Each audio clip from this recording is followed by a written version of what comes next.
So let's look at the ultimate goal here. The ultimate goal is to copy the DNA, make an equal copy, divide it, and get into the next generation. You got to copy this genetic material, got to get into the next one. So let's look at what the heck this thing looks like. When we look at DNA, and I'm just going to go a couple slides and come back, there is that jumbled mess. And, you know, when I was drawing that jumbled mess earlier, you know, that's basically what you're seeing. Very difficult under a light microscope to really see anything during interphase, at least with an individual strand. There is so much genetic material, though, in order to wind it up properly and condense it down into something that can be easily moved around within a cell, we take the genetic material, the DNA, and we wrap it around these tiny little balls. The tiny little balls are called histones.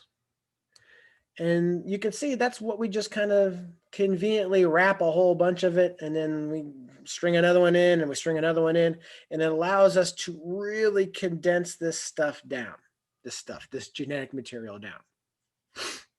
So when you look at this thing, it looks like just a bunch of strands, just kind of, you know, constantly condensed down on each other. But really, I mean, they are a series of what's called histones, which make up this stuff called euchromatin. This is, I'll just put it right here. I refer to it as chromatin because this is the normal stuff. Okay. This euchromatin is normal. Eu means normal, basically. Okay. Emetropia is normal vision. So euchromatin is just your normal regular chromatin. All right. So I just refer to it over here as chromatin. All right. Oops, sorry. So when we look at that DNA molecule, when you look at your X's, okay. So when you look at your X's and Y's, Y is just this, okay. It's got a little histone right there, okay. Or a little centromere right there, sorry. So when you see those X's underneath the microscope, excuse me, goodness gracious. This is what you're looking at. You're looking at all that DNA condensed down into what is collectively called chromatin or euchromatin, okay, is the more official name. I guess if you want to impress somebody at a party, you would call it euchromatin, all right? Histones, all they do is kind of play a structural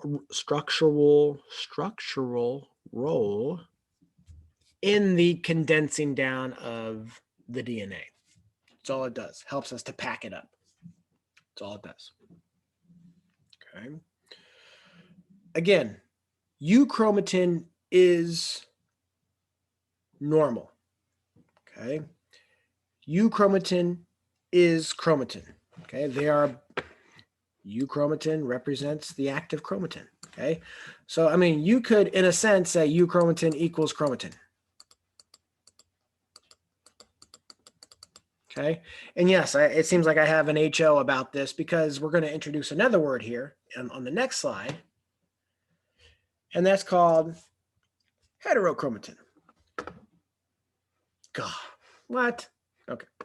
So let's look at a cell here. Let's look at a chromosome. What am I going to do? I'm going to do this.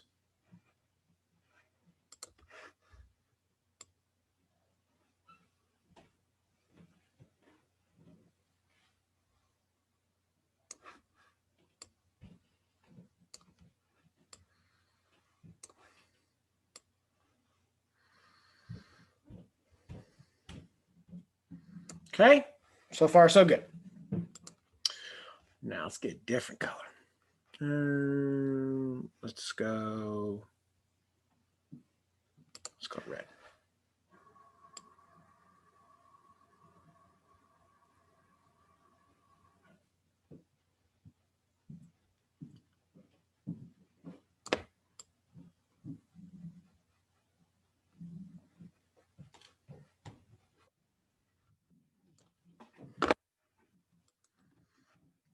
Another color. Let's go blue.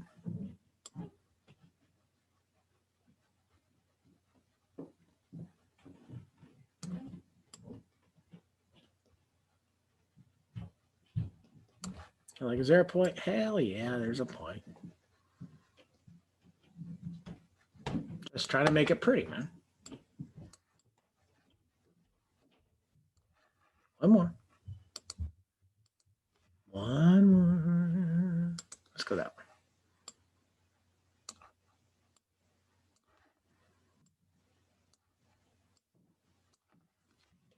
When we look at a chromosome, it basically has these three little parts.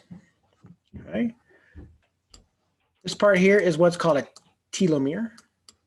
Telomere. This is our hetero, H-E-T-E-R-O chromatin.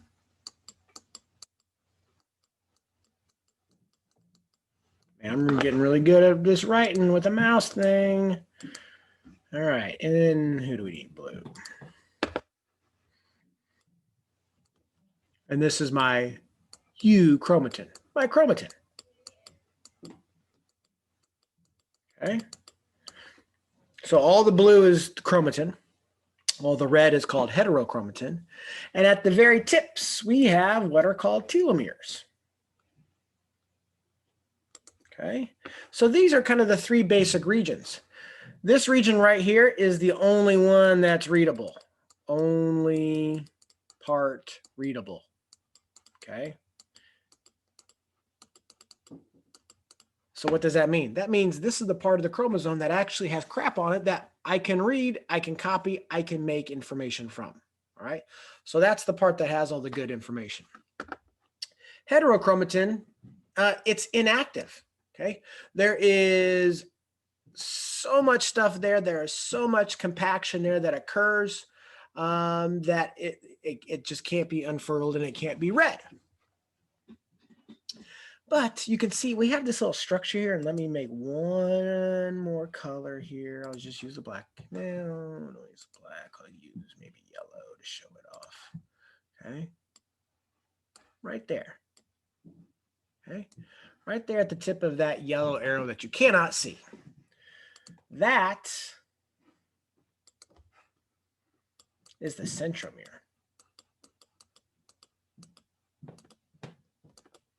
Okay, it's what holds these two sides of the chromosome together. This chromosome is going to get split into two. So if I have readable stuff right here in this region, let's just say this was euchromatin, I would tear that region up and I would take something that's usable, readable, and I would make it unusable now because it's ripped and it's torn, and nothing ever tears with a scalpel-like precision. Okay? Or at least in this process, it doesn't. So you would have damage to potential genetic material. So I have this heterochromatin there, and it's inactive, and that's good because this is where the two sides of the chromosome are attached. So I don't screw anything up. I don't damage any DNA with just normal condensing and moving it around. That's all heterochromatin is. All right. Telomeres, they protect the genetic material. Okay. And I think I have what they are a little bit later. They ensure that the genetic material is kosher and good. If we get rid of those, then that's when we have wear and tear on the genetic material, like those signs of aging and whatnot. There is a line of cosmetics that tried to prevent damage to the ends of the chromosome, the telomeres, and that helps to make DNA more stable and not wear and tear, and wear and tear means you look old. So telomeres help to kind of hold this whole thing together. So when we look at a chromosome, these are the basic parts, all right? Even though we're not going to dive too much into heterochromatin and telomeres, we're just mentioning kind of what they are because they are important. So when you look at a chromosome, not all of it is readable, okay? A lot of it is heterochromatin. And then even within the part that is readable, there's parts that don't code for anything and parts that do code for anything. And now I've blown up your minds and you're like, what the hell? How did we get here? Sheer luck and magic. There you go. All right. But we're going to look at the chromatin. We're going to look at how we read that chromatin in chapter 12. Okay. Right now, I'm just worried about freaking you out over dividing this stuff. All right. So, interface, prep, and more prep. What are we prepping for? The division. Division of what? The cell, the nuclear material. It's the genetic material. All right.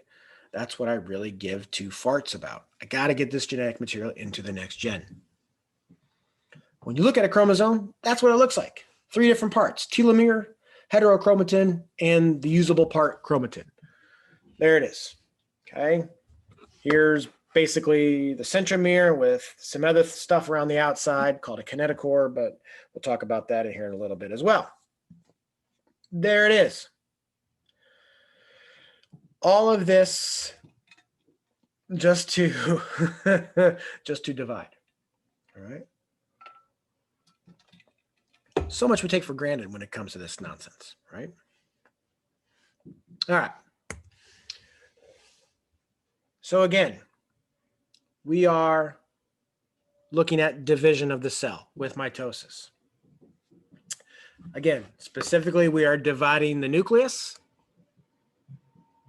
Again, genetic material's got to be doubled up, got to get inside each cell. And we are dividing the cytoplasm. Each one needs a significant amount of cytoplasm, which contains proteins, i.e. enzymes. Okay.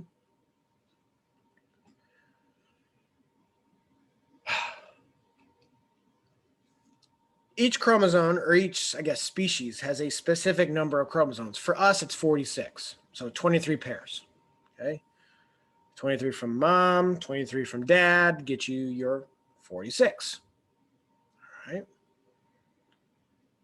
But not everybody has the same amount of numbers. You can see yeast has like 32.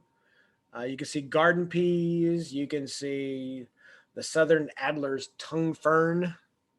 I just like keeping it in there just to say southern adler's or adder's tongue fern. Good God, it's a lot of chromosomes, isn't it? Fruit flies, very little. We do a ton of research with fruit flies. They have the same genetic pattern as us, even though they only have 8 chromosomes. And as you can see, we have 46. Far less than even a goldfish. So does that mean goldfish are more, and does that mean the southern adder's tongue fern is more complex than us? Not necessarily. Okay. It's just fascinating how some of these have a lot of chromosomes and some just don't. Pretty interesting. Garden peas are listed on here because that's what Mendel used. So, Piscisativum is that. All right. There's a couple pieces of terms here that you should be aware of and know. One is referred to as diploid, and one is referred to as haploid. It's written in shorthand as 2N-N-N. Okay. If I ask for the 2N number, I'm asking for the diploid number. Okay. And our diploid number is 46. We're 23 pairs. The haploid number of us is 23. 23 from mom. 23 from dad. Okay. So the N number is 23. Okay. Inside the sperm, 23 chromosomes. Michael Jordan. Inside the egg, 23 chromosomes. Michael Jordan. Get those 23 in there. Oops. There you go. Fertilized egg. Well, bam. You. Okay. So for us, we'll talk about diploid and haploid. This terminology, we use a little bit in here in terms of egg and sperm and the organism that it gives rise to. But for all intents and purposes, terminology of diploid and haploid is used a lot more in botany. It's used a lot more with plants, moss, ferns, plant stuff. Okay. Because there's a generation of plants that are haploid, there's a generation of plants that are diploid during their cycle of life. You see this in a few organisms, a few animals. You see it in cnidarians. We have a cycle of jellyfish, basically, that are diploid, and then you have a cycle of them that are haploid. So this can exist in the animal kingdom, but I don't really care about jellyfish. Okay, and I apologize for the zoologist out there, but I don't really care about that. I'm more of a human guy.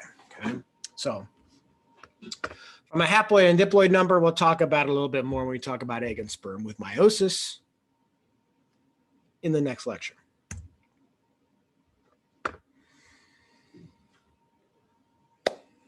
Okay. Yep. Okay. Yeah. So we're here. We're getting ready to knock down the door. Okay. We're getting ready for this cell to divide. All right. And this is all, it's just trying to drive home the fact of what the hell's going on. Okay. We've prepped, we've prepared, we've doubled up. Now we're ready to divide. Again, what are we dividing? Ta-da, Mr. Chromosomes. I got to condense the DNA into stuff that can be easily moved around. That is what chromosomes are essentially there for. It is the condensed genetic material. As you can kind of see. Okay. Sorry. Chromosomes are comprised of chromatids. One chromatid and one chromatid. Okay. 1 + 1 is 2. There you go. See, math we can all enjoy. 2 chromatids. When they are connected to each other, they are referred to as sister chromatids. Okay. Sister chromatids for each chromosome. Sisters. Sisters. Sisters. Okay. Yada, yada, yada. Sister chromatids are connected at their centromere. This connects.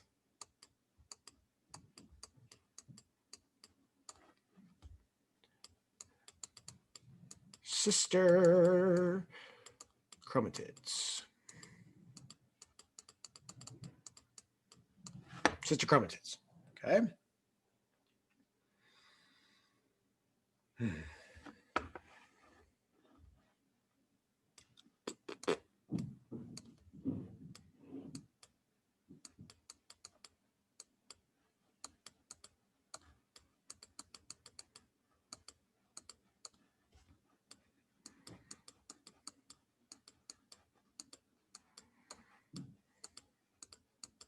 All right. On the outside of that centromere, we have this thing called a kinetochore. And a kinetochore is basically there to attach to the spindle fiber. Okay. Because chromosomes are like tiny little children. Okay. They don't listen. They don't know when to get up and move and go to the other side. So we have these kinetochores, right? And the kinetochores are the outside part of the centromere, in that centromere location.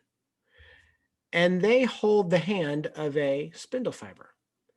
And when that spindle fiber contracts, because it's just proteins, so when that spindle fiber contracts, it is going to move this chromosome around the cell.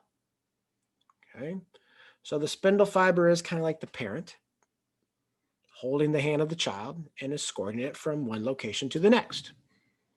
All right. So your chromosome is the condensed DNA material, condensed down.